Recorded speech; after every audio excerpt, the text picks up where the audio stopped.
என்னை மன்னிச்சிடுங்க கதிர். என் அம்மா பேசின நச்சு வார்த்தைகளை நம்பி உங்களை இந்த நரகத்துக்கு கூட்டிட்டு வந்துட்டேனே. அவங்க உங்களை எவ்வளவோ அவமானப்படுத்தி இருக்காங்க, பழைய கூழை ஊற்றி இருக்காங்க. இதையெல்லாம் என்கிட்ட மறைச்சிட்டு சிரிச்ச முகத்தோட எப்படி கதிர் என்னை எதிர்கொண்டீங்க என்று விம்மி விம்மி அழுதாள். கதிர் அமைதியாக அவளை பார்த்தான். அவனது கண்களில் கோபம் இல்லை, அளவற்ற அன்பு மட்டுமே இருந்தது. உனக்காகத்தான் தாரா. நீயும் நம்ம குழந்தையும் பாதுகாப்பா இருக்கணும்.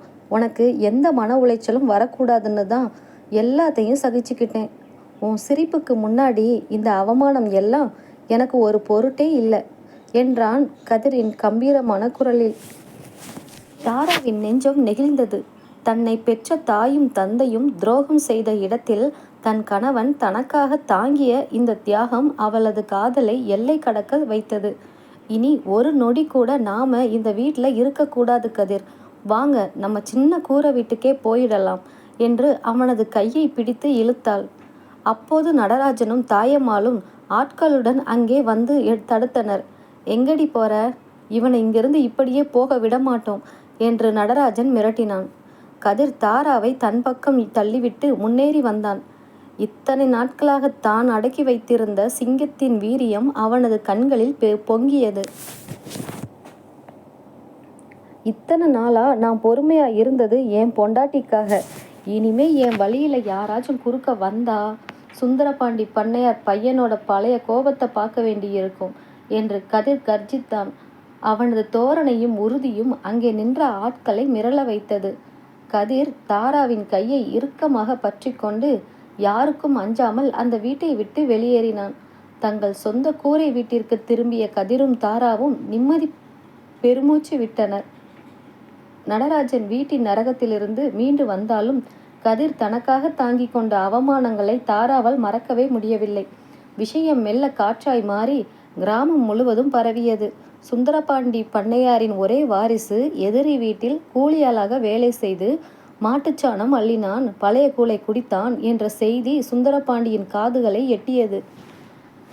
செய்தியை கேட்ட சுந்தரபாண்டிக்கு உடம்பெல்லாம் ஆத்திரத்தில் நடுங்கியது. தன் ஆட்களை அழைத்து கொண்டு ஆவேசமாக கதிரின் கூரை வீட்டை நோக்கி பாய்ந்தார். வீட்டின் வாசலில் கதிர் விறகு பிளந்து கொண்டிருந்தான். சுந்தரபாண்டி தன் புல்லட்டை நிறுத்திவிட்டு கதிரின் முன்னால் வந்து நின்றார்.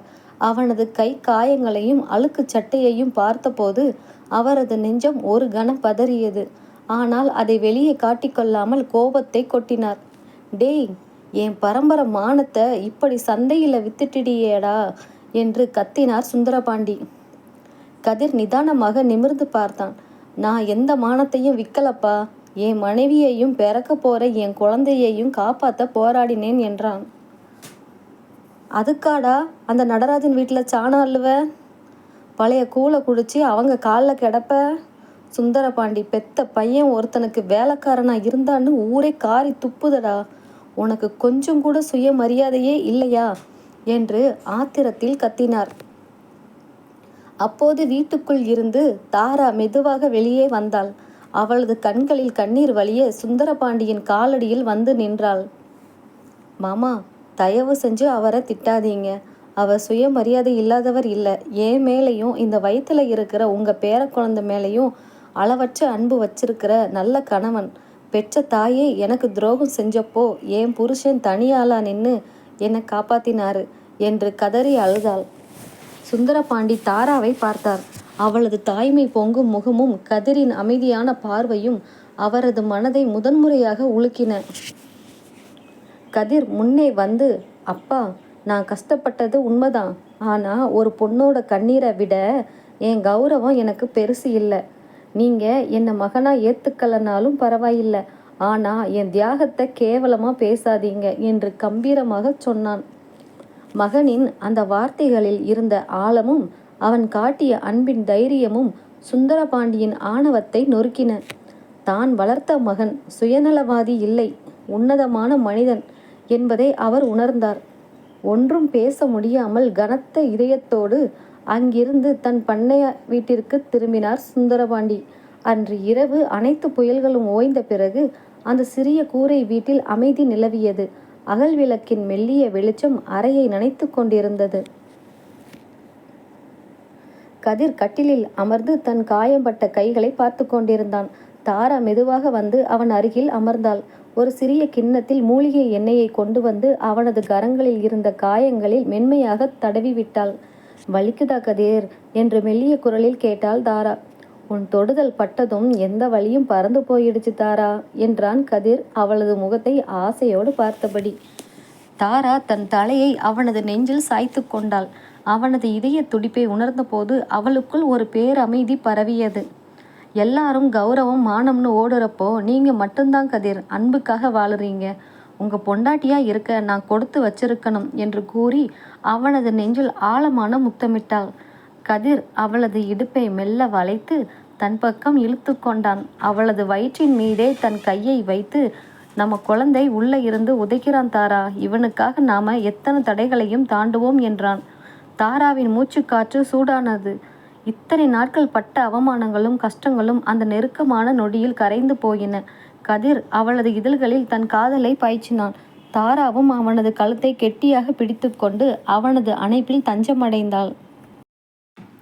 வெளியே உலகம் பகையாலும் பொறாமையாலும் எரிந்து கொண்டிருந்தாலும் அந்த சிறிய கூரை வீட்டிற்குள் அவர்களின் காதலும் அடங்காத மோகமும் அணையாத தீபமாக எரிந்து கொண்டிருந்தது. கூரை வீட்டிலிருந்து திரும்பிய நாளில் இருந்தே சுந்தரபாண்டி பண்ணையாருக்கு தூக்கம் இல்லை. தன் மகன் பட்ட அவமானங்களும் அவனது கைகளில் இருந்த காயங்களும் அவரது மனசாட்சியை தூங்கவிடாமல் உறுத்தின. தன் வம்சத்தின் வாரிசை சாணம் அள்ள வைத்து பழைய கூழ் ஊற்றி அவமானப்படுத்திய நடராஜனின் கொடூரம் அவரை ஆத்திரத்தின் உச்சிக்கே கொண்டு சென்றது. மறுநாள் காலையிலேயே தன் ஆட்களுடன் ஆவேசமாக நடராஜனின் வீட்டிற்கு சென்றார் சுந்தரபாண்டி. வாசலில் நின்றிருந்த நடராஜனை பார்த்ததும் சுந்தரபாண்டி சட்டை பிடியை பிடித்து வீட்டின் சுவரில் தள்ளினார். "டே நடராஜா, என் பையன் உனக்கு பயந்து அங்கே வேலை செய்யலடா. தான் பொண்டாட்டி மேலே வச்சிருந்த உன்னதமான அன்பினால் செஞ்சிருக்கான். என் வம்சத்து வாரிசை பழைய கூழை ஊற்றி அவமானப்படுத்துவியாடா? இனிமே நீயும் உன் மனைவியும் என் பையனையோ என் மருமகளையோ நெருங்க நினைச்சா இந்த சுந்தரபாண்டியோட நிஜமான சுபாவத்தை பார்ப்பீங்க" என்று கர்ஜித்தார். நடராஜனும் தாயம்மாளும் சுந்தரபாண்டியின் இந்த மிரட்டலில் மிரண்டு போயினர். ஊர் ஜனங்களும் நடராஜன் செய்த துரோகத்தை காரி துப்பத் தொடங்கினர். சில மாதங்கள் உருண்டோடின. தாராவிற்கு பிரசவ வலி தொடங்கியது. கதிர் பதற்றத்துடன் அவளை ஊர் மருத்துவமனைக்கு அழைத்துச் சென்றான். மருத்துவமனையின் அவசர பிரிவுக்கு வெளியே கதிர் தன் கை விரல்களை இறுக்கமாக பிடித்து கொண்டு கடவுளிடம் வேண்டிக் கொண்டிருந்தான். அப்போது அங்கே சத்தமில்லாமல் வந்து நின்றார் சுந்தரபாண்டி. கதிர் நிமிர்ந்து தந்தையை பார்த்தான். இருவருக்கும் இடையே இருந்த அந்த பழைய பகையின் சுவர்கள் அந்த நொடியில் மெல்ல உடையத் தொடங்கின. சிறிது நேரத்தில் மருத்துவர் வெளியே வந்து, "வாழ்த்துக்கள் கதிர், அழகான ஆண் குழந்தை பிறந்திருக்கு. தாயும் செய்யும் நல்லா இருக்காங்க" என்று நற்செய்தி சொன்னார். கதிரின் கண்கள் ஆனந்த கண்ணீரில் நனைந்தன. அறைக்குள் சென்று தாராவை பார்த்தான். சோர்வாக கிடந்த தாராவின் கைகளில் ஒரு குட்டி தேவதை போல் குழந்தை தூங்கிக் கொண்டிருந்தது. கதிர் மெதுவாக தாராவின் அருகில் அமர்ந்து அவளது நெற்றியில் தன் நன்றியையும் காதலையும் முத்தமாக பதித்தான். "நன்றி தாரா, எனக்கு ஒரு அழகான குடும்பத்தை கொடுத்ததுக்கு" என்றான் நெகிழ்ச்சியோடு. அப்போது அறைக்குள் சுந்தரபாண்டி மெதுவாக நுழைந்தார். கதிரும் தாராவும் தயக்கத்தோடு அவரை பார்த்தனர்.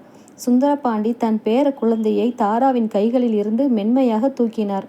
அவரது கண்களில் இருந்து கண்ணீர் துளிர்த்தது. "என்னை மன்னிச்சிடு தாயி. என் கௌரவம் அகந்த எல்லாத்தையும் விட என் மகனோட அன்பும் உன்னோட தியாகமும் தான் பெருசுன்னு இப்போ புரிஞ்சுக்கிட்டேன். இந்த சுந்தரபாண்டி வீட்டு மருமகளா என் பேரனோட நீங்கள் 2 பேரும் பெரிய வீட்டிற்கு வரணும்" என்று கதறி அழுதபடி கேட்டுக்கொண்டார். தாராவும் கதிரும் நெகிழ்ந்து போயினர். பல தலைமுறை பகையும் குடும்பத்தாரின் வெறுப்பும் அவர்களின் உண்மையான காதலுக்கு முன்னாலும் பிறந்துள்ள இந்த பிஞ்சு குழந்தையின் புன்னகைக்கு முன்னாலும் தோற்று போயின. அன்று மாலை சில்லென்ற காற்று வீச கதிரும் தாராவும் தங்கள் குழந்தையோடு புதிய வாழ்க்கையை தொடங்கினர். குடும்பத்தின் ஆசீர்வதிக்கப்பட்ட அணைப்பில் இருவரின் காதலும் அடங்காத மோகமும் வெற்றிகரமாக ஒன்றிணைந்தது. சுந்தரபாண்டி பண்ணையாரின் பெரிய வீட்டிற்குள் அடியெடுத்து வைத்த பிறகும் கதிரிற்கும் தாராவிற்கும் அந்த வாழ்க்கையின் பிரம்மாண்டம் புதியதாகவே இருந்தது. பல தலைமுறைகளாக அங்கே படிந்திருந்த அதிகாரத்தின் நிழலை மாற்றி அன்பும் சிரிப்பும் நிறைந்த இல்லமாக அதை மாற்ற முயன்றாள் தாரா. குழந்தைக்கு வேலன் என்ற பெயரிட்டு அன்போடு வளர்த்து வந்தனர். கதிர் இப்போது அந்த பெரிய பண்ணையின் அனைத்து விவசாய பொறுப்புகளையும் ஏற்று நடத்தினான். ஆனால் நடராஜனின் நெஞ்சில் எரிந்த பொறாமை தீ இன்னும் அணையவில்லை. தன் மகள் பெரிய பண்ணையார் வீட்டு மருமகளாக சந்தோஷமாக இருப்பதை அவனால் பொறுத்து கொள்ள முடியவில்லை. ஊரில் கதிரின் பெயரை கெடுக்க புதிய சதியை திட்டமிட்டான். பகல் முழுவதும் வயல்வெளிகளில் ஓயாது உழைத்துவிட்டு இரவு வெகுநேரம் கழித்து அறைக்கு வந்தான் கதிர். குழந்தை வேலன் தொட்டிலில் சுகமாக தூங்கிக் கொண்டிருந்தான். தாரா ஜன்னலோரம் நின்று வெளியில் இருந்த தென்னந்தோப்பில் வீசும் காற்றை ரசித்து கொண்டிருந்தாள். பட்டு புடவையில் தலை நிறைய மல்லிகை பூவோடு நின்றிருந்த அவளது தோற்றம் கதிரின் களைப்பை எல்லாம் ஒரே நொடியில் போக்கியது. கதிர் அமைதியாக வந்து அவளுக்கு பின்னால் இருந்து அவளது இடையை வளைத்து பிடித்தான்.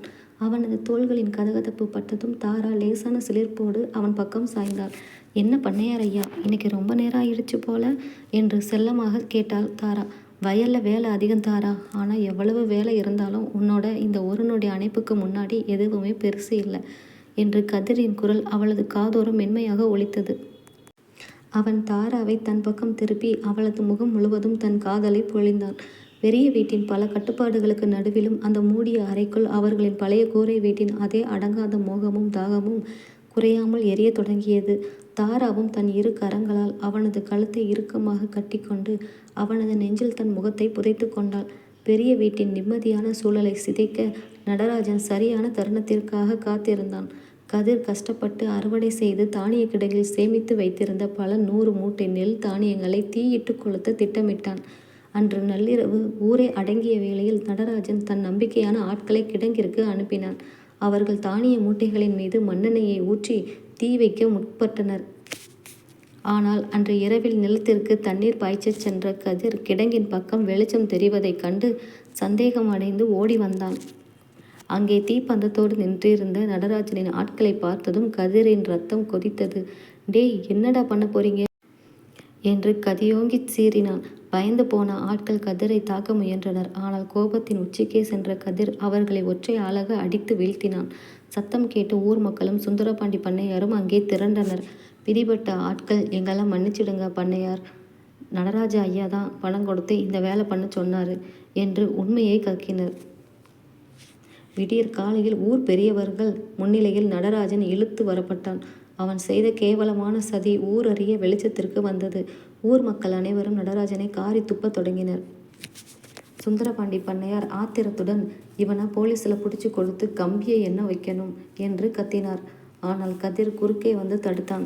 அப்பா வேண்டாம், இவரை நாம் போலீஸில் பிடிச்சி கொடுத்தா அது தாராவோட மனசையும் பிறந்துள்ள நம்ம குழந்தையோட எதிர்காலத்தையும் தான் பாதிக்கும். இவர் செஞ்ச தப்புக்கு ஊர் ஜனங்கள் முன்னாடி இவர் தலை குனிஞ்சு நிற்கிற இந்த அவமானமே பெரிய தண்டனை என்றான் கம்பீரமாக. கதிரின் அந்த பரந்த மனப்பான்மையையும் தாராவின் மீது அவன் வைத்திருக்கும் மாறாத அன்பையும் கண்டு நடராஜன் கூனி குறுகி போனான். தன் சுயநலத்தால் இத்தனை நாளாக நல்ல மனிதர்களை எதிர்த்து வந்ததை நினைத்து அவனது உள்ளம் கூசியது. நடராஜன் கண்ணீருடன் கதிரின் முன்னால் வந்து தலை குனிந்தான். என்னை மன்னிச்சிடு கதிர், உன் மனசு முன்னாடி என் பொறாமையும் பகையும் தோத்து போயிடுச்சு என்று கதறி அழுதான். சுந்தரபாண்டி பண்ணையாரும் நடராஜனை கை தூக்கி விட்டு, பழைய பகையெல்லாம் இதோட முடியட்டும் நடராஜா என்று கூறி தழுவிக்கொண்டார். பிரச்சனைகள் அனைத்தும் முற்று பெற்று இரு குடும்பங்களின் பகையும் முற்றிலும் சாம்பலானது. அன்று மாலை தோட்டத்தில் தென்றல் காற்று இதமாக வீசிக்கொண்டிருந்தது. தாரா குழந்தையை தூங்க வைத்துவிட்டு தோப்பிற்கு வந்தாள். அங்கே கதிர் மரத்தின் சாய்ந்து கொண்டு அவளுக்காக காத்திருந்தான். தாராவை கண்டதும் கதிர் அவளது கரங்களை பற்றி தன் பக்கம் இழுத்தான். இனிமே நம்ம வாழ்க்கையில எந்த பகையும் பயமும் இல்லை தாரா என்றான் கதிர் அவளது நெற்றியில் மென்மையாக முத்தமிட்டு. உங்க நேர்மையோ இந்த அன்போ இருக்கிற வரைக்கும் நமக்கு எந்த ஆபத்தும் வராது கதிர் என்று தாரா அவனது நெஞ்சில் சாய்ந்து கொண்டாள். இருவரின் மனதிலும் இப்போது பயமில்லை, எல்லையற்ற நிம்மதியும் ஆழமான காதலும் மட்டுமே மிஞ்சி இருந்தது. மாலையின் பொன்னிற வெளிச்சத்தில் அவர்களின் காதல் அணையாத சுடராக மெல்ல ஒளிரத் தொடங்கியது. பகையெல்லாம் ஓய்ந்து பெரிய வீட்டில் நிம்மதி பிறந்திருந்த வேளையில் பண்ணை வேலைகளை கவனிப்பது கதிருக்கு இன்னும் அதிகமான பொறுப்பாக மாறியது. கதிரின் தென்னந்தோப்பில் புதிதாக வேலைக்கு சேர்ந்தாள் செல்வி. சுறுசுறுப்பும் துடிப்பும் கொண்ட அந்த இளம்பெண் முதல் நாளிலேயே கதிரின் கம்பீரமான தோற்றத்திலும் அவனது கனிவான பேச்சிலும் தன் மனதை பறிகொடுத்தாள். தோப்பில் கதிர் வேலைகளை பார்வையிட வரும்போதெல்லாம் செல்வி அவனிடம் தேவையின்றி பேச்சு கொடுக்க முயன்றாள். அன்று மதியம் மரத்தடியில் கதிர் கணக்கு வழக்கை பார்த்து கொண்டிருந்த போது செல்வி அவனுக்கு குடிக்க நீர் கொண்டு வந்தாள். கதிர் அதை இயல்பாக வாங்கி பருகிய போது அவனது கையை வேண்டுமென்றே தன் கரங்களால் மென்மையாக தொட்டாள். கதிரையா, உங்களுக்கு பணிவிடை செய்கிற பாக்கியம் எனக்கு கிடைச்சா நான் கொடுத்து வச்சவளாய் இருப்பேன் என்று தன் விருப்பத்தை மறைமுகமாக காட்டி பேசினாள். கதிர் உடனே சுதாரித்து கொண்டான். தன் கையை சட்டென்று விலக்கி கொண்டு, செல்வி, உன்னோட எல்லை என்னன்னு தெரிஞ்சு நடந்துக்கோ. நான் தாராவை தவிர வேற எந்த பொண்ணையும் மனசால கூட நினைக்க மாட்டேன் என்று கடுமையாக எச்சரித்துவிட்டு அங்கிருந்து நகர்ந்தான். கதிர் செல்வியை விலக்கி வைத்தாலும் இந்த விஷயத்தை வைத்து தாராவின் வாழ்வில் மீண்டும் புயலை கிளப்ப பார்த்தது விதி. அன்று மாலை கதிர் அவசர வேலையாக வெளியில் சென்றிருந்த நேரத்தில் தோப்பில் வேலை செய்யும் மூத்த பெண்மணி ஒருத்தி கதிரின் வீட்டிற்கு வந்தாள். தாராவிடம் தயங்கி தயங்கி, அம்மா தப்பா எடுத்துக்காதீங்க, தோப்பில் புதுசாக சேர்ந்த அந்த செல்வி பொண்ணு கதிர் தம்பியை சுற்றி சுற்றி வருது, 2 பேரும் நெருக்கமாக பேசுகிற மாதிரி ஊருக்குள்ளே பேச்சாயிடுச்சு என்று அரைக்குறையாக பார்த்ததை முழுமையாக திருச்சி சொல்லிவிட்டாள். இதை கேட்ட தாராவிற்கு நெஞ்சில் இடி விழுந்தது போல் இருந்தது. கதிரின் மீது அவளுக்கு அளவற்ற நம்பிக்கை இருந்தாலும் அந்த பெண் சொன்ன வார்த்தைகள் அவளது தாய்மை நிறைந்த மனதை காயப்படுத்தின. கதிர் இரவு வீட்டிற்கு வந்தபோது தாரா அமைதியாக இருந்தாள். அவனது சட்டையில் லேசாக படிந்திருந்த ரோஜா மலரின் வாசனை தோப்பில் செல்வி அருகில் வந்தபோது வீசியது. தாராவின் சந்தேகத்தை மேலும் உறுதிப்படுத்தியது. கதிர், இன்னைக்கு தோப்பில் யாராச்சும் புதுசாக வேலைக்கு சேர்ந்தாங்களா என்று தாரா வினவினாள். கதிர் தேவையில்லாமல் தாரா பயப்படக்கூடாது என்ற எண்ணத்தில், இல்லை தாரா, வழக்கமான ஆளுங்க தான் என்று பொய்யாக சொன்னான். கதிரின் அந்த சின்ன பொய் தாராவின் மனதில் சந்தேக தீயை அணைக்க முடியாதபடி எரிய வைத்தது. அடுத்த நாள் காலை கதிர் தோப்பிற்கு சென்றதும் தாரா யாருக்கும் தெரியாமல் தோப்பிற்கு சென்றாள். அங்கே கதிர் செல்வியை கூப்பிட்டு தனியாக எச்சரித்து கொண்டிருந்தான். செல்வி, இனிமே நீ இந்த தோப்பு பக்கமே வரக்கூடாது, உன்னை வேலையை விட்டு தூக்குறேன் என்று கதிர் சத்தமிட்டான். ஆனால் தூரத்தில் இருந்து பார்த்த தாராவிற்கு இருவரும் தனியாக தீவிரமாக பேசிக்கொண்டிருப்பது போல மட்டுமே தெரிந்தது. அவளது பொறுமை முற்றிலும் இழந்தது. கணவன் தனக்கு துரோகம் செய்துவிட்டதாகவே அவளது மனம் நம்பியது. கண்ணீரோடு பெரிய வீட்டிற்கு திரும்பிய தாரா தன் துணிமணிகளையும் தொட்டிலில் தூங்கிக் கொண்டிருந்த குழந்தை வேலனையும் தூக்கி கொண்டாள். சுந்தரபாண்டி பண்ணையார் தடுத்தும் கேட்காமல், மாமா, இத்தனை நாளாக அவர் என் மேலே வச்சிருந்த அன்பில் பொய்யில்லைன்னு நினச்சேன், ஆனால் இப்போ எனக்கு அந்த நம்பிக்கையே போயிடுச்சு என்று விம்மி அழுதபடி தன் பிறந்த வீட்டிற்கு புறப்பட்டு சென்றாள். வீட்டிற்கு வந்த கதிர் தாராவும் குழந்தையும் இல்லாததையும் அவளது விலகல் கடிதத்தையும் பார்த்து உறைந்து போய் நின்றான். குழந்தை வேலனை தூக்கி கொண்டு கண்ணீரோடு வாசலில் வந்து நின்ற தாராவை பார்த்து நடராஜனும் தாயம்மாளும் பதறி போனார்கள். தாரா, என்னாச்சுடி, ஏன் இப்படி அழுதுகிட்டே குழந்தையை தூக்கிட்டு வர்ற என்று தாயம்மாள் ஓடி வந்து பேரனை வாங்கி அணைத்து கொண்டாள். நடராஜன் ஆத்திரத்துடன், அந்த கதிர் உன்னை ஏதாச்சும் சொன்னானா, பெரிய வீட்டு பண்ணையார் பையன்ற திமிரை காட்டிட்டானா என்று வினவினான். தாரா விம்மி விம்மி அழுதபடி தோப்பில் நடந்ததையும் கதிர் தனக்கு தெரியாமல் செல்வியை சந்தித்து மறைத்து பொய் சொன்னதையும் விவரித்தாள். என் உயிர் போனாலும் பரவாயில்லைன்னு நினச்சி அவரோட வந்தேன்ப்பா, ஆனால் இப்போ என் நம்பிக்கையே உடஞ்சி போச்சு, இனிமேல் நான் அந்த வீட்டிற்கு போக மாட்டேன் என்று அறுத்து சொன்னான். நடராஜனுக்கு கோபம் பொங்கியது. உன்னை கூலியால் வச்சு அவமானப்படுத்தியப்போ கூட சகிச்சுக்கிட்டாளேடா என் பொண்ணு, இப்போ அவளுக்கே துரோகம் பண்ணிட்டியா என்று கதிரை நோக்கி பாய துணிந்தான். ஆனால் தாயம்மாள் அவனை தடுத்தாள். இருங்கங்க, நாம் அவசரப்பட்டு போய் சண்டை போட வேண்டாம், தாரா இங்கேயே இருக்கட்டும், கதிர் மேலே தப்பி இருந்தால் அவனே வந்து பதில் சொல்லட்டும் என்று மகளை தேற்றி அறைக்குள் அழைத்து சென்றாள். மறுபுறம் பெரிய வீட்டில் கதிர் பித்து பிடித்தவன் போல் நின்றிருந்தான். தாரா எழுதிய கடிதத்தை மீண்டும் மீண்டும் படித்தவனுக்கு நெஞ்சம் வெடித்துவிடும் போல் இருந்தது. கதிர், என்னடா ஆச்சு, தாரா ஏன் கோபமாக போனா என்று சுந்தரபாண்டி பண்ணையார் கவலையோடு கேட்டார். கதிர் நடந்த உண்மைகள் அனைத்தையும் தந்தையிடம் சொன்னான். அப்பா, நான் செல்வியை எச்சரித்து விரட்டத்தான் தோப்புக்கு கூப்பிட்டேன், தாரா எதையும் தப்பாக நினச்சிக்க கூடாதுன்னு தான் மறைச்சேன், ஆனால் அந்த சின்ன பொய் தான் இவ்வளவு பெரிய புயலாக மாறும்னு நான் எதிர்பார்க்கலப்பா என்று தலையில் கை வைத்து அமர்ந்தான். தம்பி, பொண்டாட்டிக்கு உண்மையை விட நம்பிக்கை தான் முக்கியம். நீ செஞ்சது தப்பு தான், ஆனால் அந்த செல்வி யாரு, அவள் பின்னணி என்னன்னு தெரிஞ்சாகணும். ஏன்னா உன் மேலே தாரா கிட்ட சந்தேகத்தை விதைச்சது சாதாரண விஷயம் இல்லை என்று சுந்தரபாண்டி யோசனையாக சொன்னார். கதிர் உடனே சுதாரித்து கொண்டான். தோப்பில் தாராவின் மனதில் சந்தேகத்தை விதைத்த அந்த மூத்த பெண்மணியையும் செல்வியையும் தேடி புறப்பட்டான். செல்வியின் வீட்டிற்கு சென்ற கதிர் அவளிடம் ஆவேசமாக கேட்டான். செல்வி, உண்மையை சொல்லு, நீ யார் ஏவின ஆவலு, எதுக்காக என் குடும்பத்தில் விளையாட பார்த்த என்று கர்ஜித்தான். கதிரின் ஆத்திரத்தை கண்டு பயந்து போன செல்வி நடுங்கியபடி உண்மையை உடைத்தாள். என்னை மன்னிச்சிடுங்க ஐயா, பக்கத்து ஒரு பண்ணையார் தான் எனக்கு பணம் கொடுத்து உங்களை சுற்றி வர சொன்னார். உங்கள் குடும்பத்தை பிரிக்க நினச்சது அவர்தான் என்றாள். உண்மையை அறிந்த கதிர் செல்வியையும் அந்த மூத்த பெண்மணியையும் கையோடு அழைத்து கொண்டு நேராக நடராஜனின் வீட்டிற்கு சென்றான். வாசலில் கதிரை பார்த்ததும் நடராஜன் ஆத்திரத்துடன் வம்புக்கு வந்தான். டேய், என் பொண்ணை ஏமாத்திட்டு மீண்டும் இங்கே எதுக்குடா வந்த என்று கத்தினான். சத்தம் கேட்டு தாராவும் குழந்தையை ஏந்தியபடி வெளியே வந்தாள். கதிரின் கண்களில் தெரிந்த வலியையும் அவனுடன் நின்றிருந்த பெண்களையும் பார்த்து அமைதியானாள். கதிர் தாராவின் முன்னால் வந்து நின்றான். தாரா, என் மேலே சந்தேகம் வந்ததில்ல, உன் மேலே எந்த தப்பும் இல்லை. உன்கிட்ட நான் பொய் சொன்னது தான் பெரிய தப்பு. ஆனால் உன் கதிர் என்றைக்குமே உனக்கு துரோகம் நினைக்க மாட்டான். இதோ இந்த செல்வியே உண்மையை சொல்லுவா, கேளு என்றான். செல்வி கண்ணீருடன் தாராவின் காலில் விழுந்தாள். அக்கா, என்னை மன்னிச்சிடுங்க. பக்கத்து ஊர் பண்ணையார் பணம் கொடுத்ததால தான் கதிர் ஐயா கிட்ட தேவையில்லாமல் நடந்துக்கிட்டேன். ஆனால் ஐயா என்னை கண்டித்து விரட்டத்தான் பார்த்தாரு. உங்கள் மேலே அவர் உசுரையே வச்சிருக்காருக்கா என்று நடந்த சதி முழுவதையும் கூறினாள். உண்மையை அறிந்த தாராவிற்கு தலை சுற்றியது. தான் அவசரப்பட்டு கணவனை சந்தேகப்பட்டு விட்டோமே என்று அவளது உள்ளம் துடித்தது. கதிர் மெதுவாக தாராவின் அருகில் வந்து அவளது கைகளை பற்றி கொண்டான். உன் நம்பிக்கை உடைந்த இடத்துல என் காதலை நிரூபிக்கத்தான் இவங்களை அழைச்சிட்டு வந்தேன் தாரா. இனிமே என்னை நம்பி வருவியா என்று கண்களில் கண்ணீருடன் கேட்டான். தாரா தன் குழந்தையோடு கதிரின் நெஞ்சில் சாய்ந்து கதறி அழுதாள். என்னை மன்னிச்சிடுங்க கதிர், உங்கள் உண்மையான அன்பை புரிஞ்சிக்காம சந்தேகப்பட்டுட்டேன் என்று கதறினாள். நடராஜனும் தாயம்மாளும் கதிரின் நேர்மையை கண்டு நெகிழ்ந்து போயினர். இரு குடும்பத்தினரும் கதிரையும் தாராவையும் வாழ்த்தி மீண்டும் பெரிய வீட்டிற்கு அனுப்பி வைத்தனர். சதிகளையும் சந்தேகங்களையும் தாண்டி கதிரும் தாராவும் மீண்டும் ஒன்றிணைந்தனர். பெரிய வீட்டிற்கு திரும்பிய சில நாட்களிலேயே கதிரிற்கும் தாராவிற்கும் இடையே அமைதி திரும்புவதற்கு பதிலாக புதியதொரு தடுப்புச்சுவர் முளைக்கத் தொடங்கியது.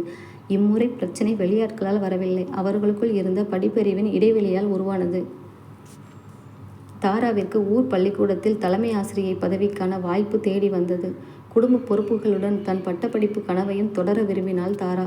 அன்று மாலை பண்ணை நிலத்தின் புதிய பத்திரப்பதிவுகள் மற்றும் கணக்கு வழக்குகளை கதிர் சரிபார்த்து கொண்டிருந்தான். கதிரிற்கு பெரிய அளவில் படிப்பறிவு கிடையாது. அனுபவ அறிவை மட்டுமே வைத்து விவசாயத்தையும் குடும்பத்தையும் நிர்வகித்து வந்தான். கணக்குகளில் லேசான குழப்பம் வர கதிர் யோசனையில் ஆழ்ந்திருந்தான். அங்கே வந்த தாரா அதை பார்த்துவிட்டு, கதிர், இதெல்லாம் இப்படியெல்லாம் பார்க்கக்கூடாது. பேங்க் கணக்குக்கும் இந்த நில பத்திரத்துக்கும் நிறைய வித்தியாசம் இருக்குது. நீங்கள் படிக்காததால தான் இந்த சின்ன விஷயத்தில் இவ்வளவு நேரத்தை வீணடிக்கிறீங்க என்று இயல்பாகத்தான் சொன்னார். ஆனால் தாராவின் படிக்காததால என்ற ஒற்ற வார்த்தை கதிரின் நெஞ்சில் ஊசியாக குத்தியது. கதிர் கையில் இருந்த பேப்பரை மேஜை மீது வேகமாக வைத்தான். என்ன தாரா சொன்ன? நான் படிக்காதவங்கிறதுனால எனக்கு புத்தி இல்லைன்னு சொல்கிறியா என்று அவனது குரல் லேசாக உயர்த்தியது. கதிர், நான் அப்படி சொல்லலை. நீங்கள் நடைமுறை அறிவை வச்சுக்கலாம், ஆனால் சட்டப்பூர்வமான விஷயங்களுக்கு படிப்பு வேணும்னு தான் சொன்னேன் என்று தாரா தர்க்க ரீதியாக பேச முயன்றாள். போதும் தாரா, இத்தனை நாளாக என் கூட இருந்தப்போ தெரியாத என் படிப்பு இப்போது உனக்கு தலைமை ஆசிரியை பதவி வந்ததும் பெருசாக தெரியுதோ? உன்னோட அந்த படித்த திமிரில் தான் என்கிட்ட இப்படி பேசுறியா என்று கதிர் ஆத்திரத்தில் கர்ஜித்தான். தாராவிற்கு அதிர்ச்சியாக இருந்தது. நான் திமிரா பேசுகிறேனா? உங்களை உயர்த்துவதற்காக சொன்னதை இப்படி தப்பாக அர்த்தம் பண்ணிக்கிட்டீங்களே என்று சத்தமிட்டாள். வாக்குவாதம் முற்றியது. இருவரின் கோபமான வார்த்தைகளும் அந்த அறையின் நிம்மதியை பறித்தன. கதிர் கோபமாக வீட்டை விட்டு வெளியேறினான். இரவு வெகு நேரம் கழித்தே கதிர் வீட்டிற்கு வந்தான். அறைக்குள் விளக்கு மங்கலாக எரிந்து கொண்டிருந்தது. தாரா குழந்தையை தூங்க வைத்துவிட்டு கட்டிலில் ஒருபுறமாக திரும்பி படுத்து கொண்டிருந்தாள். அவளது தோள்கள் லேசாக நடுங்குவதைக் கண்டு அவள் அழுது கொண்டிருக்கிறாள் என்பதை புரிந்து கொண்டான் கதிர். கதிரின் கோபம் மெல்ல கரைய தொடங்கியது. கட்டிலில் மெதுவாக வந்து அமர்ந்தான். அவன் செய்த சிறிய சத்தத்தை கேட்டு தாரா சட்டென்று எழுந்து அமர்ந்தாள். அவளது கண்கள் சிவந்திருந்தன. கதிர் அவளது முகத்தை பார்த்தான். தாரா என்று மெல்ல அழைத்தான். எதுக்கு கூப்பிடுறீங்க? படித்த திமிர் பிடிச்சவன்னு சொன்னீங்கல்ல, அப்புறம் எதுக்கு என்கிட்ட பேசுகிறீங்க என்று தாரா முகத்தை திருப்பி கொண்டாள். கதிர் அவளது கரங்களை வலுக்கட்டாயமாக பற்றினான். தாரா தன் கையை விலக்க முயன்றாள். ஆனால் கதிரின் பிடி தளரவில்லை. இழுத்து அவளது முகத்தை தன் கைகளில் ஏந்தினான். தாரா கோபத்தில், நான் ஏதோ பேசிட்டேன்டி. உன்னை விட எனக்கு இந்த உலகத்தில் எதுவுமே பெருசு இல்லை. ஆனால் உன் படிப்புக்கு முன்னாடி நான் உனக்கு குறைஞ்சவனோங்கிற ஒரு பயமும் தாழ்வு மனப்பான்மையும் எனக்குள்ளே வந்துடுச்சு. அதுதான் கோபமாக வெளியே வந்துடுச்சு என்று கதிரின் குரல் தழுதழுத்தது. தாராவின் கண்களில் இருந்து கண்ணீர் வழிந்தது. கதிர், உங்கள் உழைப்பும் அன்பும் தான் எனக்கு முக்கியம். உங்கள் நேர்மைக்கு முன்னாடி என் படிப்பு வெறும் பேப்பர் தான். அதை போய் சந்தேகப்பட்டுட்டீங்களே என்று விம்மி அழுதாள். கதிர் அவளது கண்ணீரை தன் இதழ்களால் துடைத்தான். கோபமும் மோதலும் இருந்த இடத்தில் மீண்டும் அடங்காத காதல் பொங்கியது. அவன் அவளது இதழ்களில் ஆழமான முத்தத்தை பதித்து அவளது காயப்பட்ட மனதை தன் அன்பால் ஆற்றினான். தாரா அவனது மார்பில் தன் முகத்தை புதைத்து கொண்டு அவனது அணைப்பில் தஞ்சமடைந்தாள். படிப்பறிவின் இடைவெளி கொண்டு வந்த அந்த சின்ன உரசல் இருவருக்குள்ளும் இருந்த ஆழமான புரிதலினாலும் காதலினாலும் பனி போல உலகியது. இரவின் மோதல்களும் அதைத் தொடர்ந்து வந்த ஆழமான அன்பின் பிணைப்பும் இருவரின் மனதில் இருந்த காயங்களை முழுமையாக ஆற்றியிருந்தன. மறுநாள் காலை தாரா வழக்கம் போல சமையலறையில் காபி போட்டு கொண்டிருந்தாள். கதிர் மெதுவாக அவளுக்கு பின்னால் இருந்து வந்து அவளது தோள்களை அணைத்து அவளது காதோறும் மென்மையாக முத்தமிட்டான். இன்னும் என் மேல கோபம் போகலையா தாரா என்று கதிரின் குரல் கிசுகிசுப்பாக ஒலித்தது. தாரா அவனது பக்கம் திரும்பி புன்னகையோடு அவனது நெஞ்சில் லேசாக குத்தினாள். கோபமெல்லாம் நேற்று ராத்திரியே கரைஞ்சு போயிடுச்சே. ஆனால் எனக்கு ஒரு விஷயம் வேணும் கதிர் என்றாள். கேளு தாரா, என் உசுரையே கேட்குறியா? உங்கள் உசுரெல்லாம் வேண்டாம் கதிர். நீங்கள் படிப்பு இல்லாமல் தான் இந்த நிலத்தையோ குடும்பத்தையோ நிர்வகிக்கிறீங்கன்னு ஊர் ஜனங்க நினைக்கக்கூடாது. இனிமேல் தினமும் ராத்திரி உங்களுக்கு நான் படிக்கவும் எழுதவும் சொல்லித்தருவேன். நீங்கள் படிக்கணும் என்று ஆசையோடு சொன்னாள். கதிர் அவளது முகத்தை ஆச்சரியத்துடன் பார்த்தான். அவளது கண்கள் தன் மீதான அக்கறையாலும் காதலாலும் பிரகாசிப்பதைக் கண்டு அவனது மனம் நெகிழ்ந்தது. சரிடி, என் டீச்சர் அம்மா, நீ எப்படி சொல்றியோ அப்படியே கேட்கிறேன் என்று சிரித்து கொண்டே அவளது கைகளை பற்றி சம்மதித்தான். அன்றில் இருந்து அவர்களின் கூரை அறையே ஒரு சிறிய வகுப்பறையாக மாறியது. இரவு உணவை முடித்துவிட்டு குழந்தை வேலன் தூங்கிய பிறகு தாரா கதிரின் பக்கத்தில் அமர்ந்து புத்தகங்களை விரித்து வைப்பாள். கதிர் தன் தடித்த விரல்களால் பென்சிலை பிடித்து எழுதும் போது தாரா அவனது கைகளை பிடித்து எழுத்துக்களை வளைத்து எழுத கற்றுத் தருவாள். தாராவின் விரல்கள் தன் விரல்களோடு படும்போதெல்லாம் கதிரின் கவனம் படிப்பை விட்டு அவளது அழகின் பக்கமே திரும்பும்.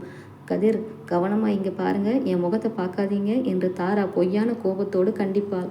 டீச்சர் அம்மா, இவ்வளவு அழகா இருந்தால் மாணவனுக்கு எப்படி கவனம் படிப்பில் இருக்கும் என்று கதிர் அவளது இடையை வளைத்து தன் பக்கம் இழுப்பான். தாராவின் சிரிப்பும் கதிரின் கொஞ்சலும் அந்த இரவு நேரங்களை மேலும் அழகானதாக மாற்றின.